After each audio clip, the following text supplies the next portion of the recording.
Welcome back to my channel. आज इस video में हम देखेंगे कुछ इंग्लिश वर्ड और साथ ही साथ इन वर्ड्स का मीनिंग भी।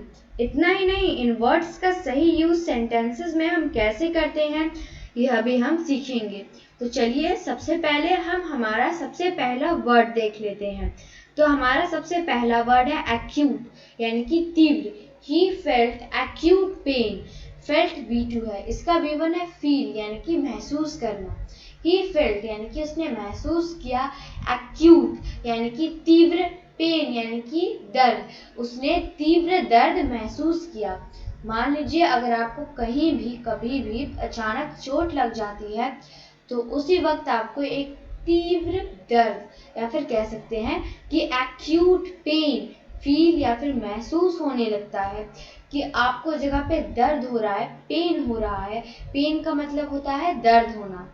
तो चलिए अब हम लोग हमारा अगला वर्ड देख लेते हैं, एडिशनल यानी कि अतिरिक्त। The government is planning to take additional charge, यानी कि जो सरकार है इस प्लानिंग यानी कि प्लान कर रही है, टू टेक लेने के लिए, एडिशनल चार्ज यानी कि अतिरिक्त चार्ज। तो यहाँ पर गवर्नमेंट का मतलब होता है सरकार, एडिशनल जैसा कि मैंने आपको बताया इसका मतलब होता है अतिरिक्त, और चार्ज का मतलब अभी आप चार्ज ही समझिए, इसका मतलब होता है एक टाइप से tax.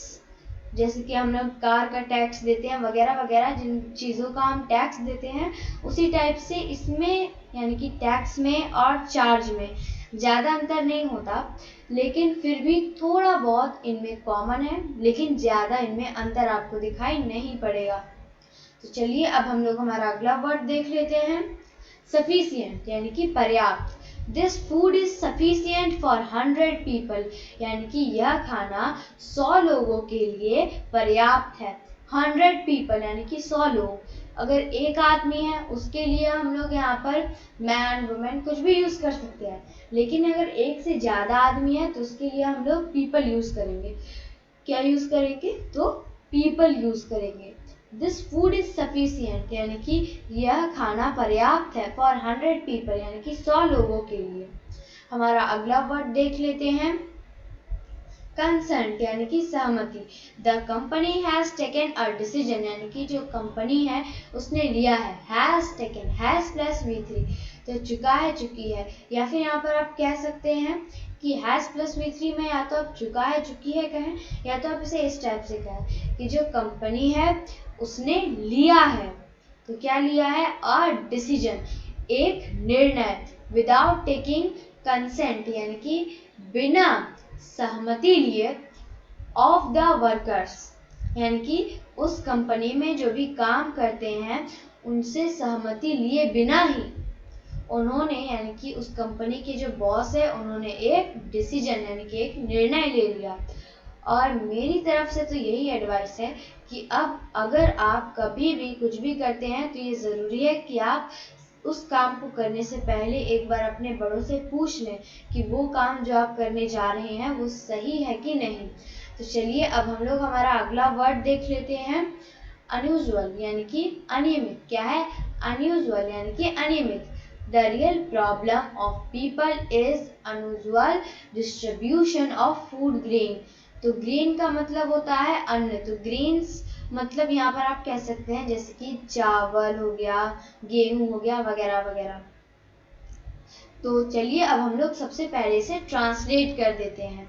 The real problem of people यानी कि जो लोग हैं उनकी रियल प्रॉब्लम, असली समस्या है, unusual distribution of food grain यानी कि खाने के जो अन्न है उनका अनियमित डिस्ट्रीब्यूशन यानी कि बंटवारा, यानी कि जो अन्न है उनका अनियमित बंटवारा जो लोग हैं तो लोगों के लिए असली समस्या है।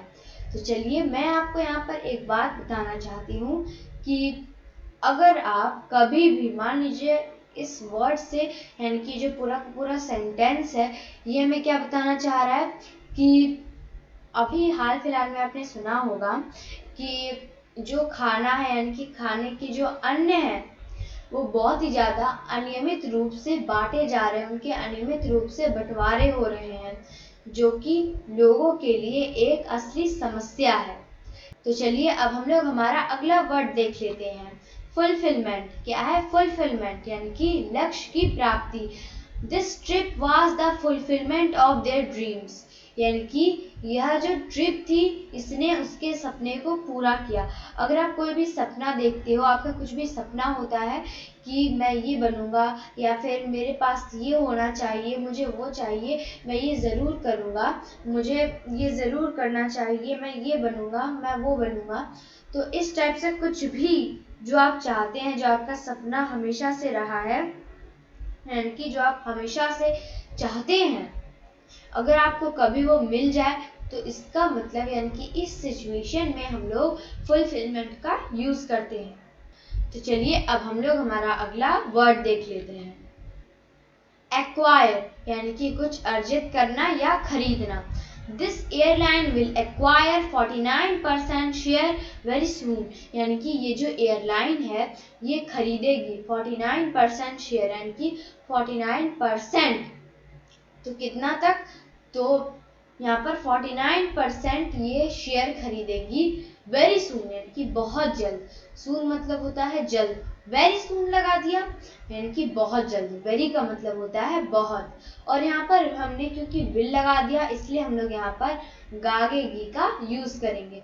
तो यहाँ पर क्या कह रहा है कि यह एयरलाइन खरीदेगी। ध्यान रखिए यहाँ पर ये हमारा फ्यूचर में, जैसा कि मैंने आपको पिछली वीडियो में बताया था कि विल का यूज हम लोग तब करते हैं जब हम लोग फ्यूचर के बारे में कहना चाह रहे हैं। यानी कि इस सेंटेंस के माध्यम से ये कहना चाह रहा है कि अभी तक ये क्लियर नहीं हुआ है उसके सामने कि वह या खरीदेगे कि नहीं। यानी कि ये फ्यूचर की बात है, भविष्य की बात है, जो कि जरूरी नहीं कि वही हो सकता है कि बदल भी जाए, हो सकता है कि कल उसके बजाय कुछ दूसरा वो खरीद ले, हो सकता है कि 49 के बजाय वो बस 30 ही खरीद पाए, तो कुछ भी एक्सचेंजेस हो सकते हैं। तो फ्यूचर टेंस यानी कि जो फ्यूचर भविष्य है उसका मतलब ही यही होता है। तो चलिए अब हम लोग हमारा अगला वर्ड देख लेते हैं। सैक्रिफाइस यानी कि त्याग करना। Parents sacrifices a lot for their children. यानी कि जो पेरेंट्स होते हैं, माता पिता होते हैं, सैक्रिफाइसेस यानी कि त्याग करते हैं, अ लॉट यानी कि बहुत ज़्यादा चीज़ों का त्याग करते हैं, फॉर देयर चिल्ड्रन यानी कि अपने बच्चों के लिए, या फिर कह सकते हैं उनके बच्चों के लिए। यानी कि जो भी पेरेंट्स, जो भी माता पिता होते हैं वो अपने बच्चों के लिए बहुत ज़्यादा सैक्रिफाइस करते हैं। यहाँ पर ध्यान रखिए सैक्रिफाइसेस है, ये V5 है, इसका V1 है सैक्रिफाइस यानी कि त्याग करना।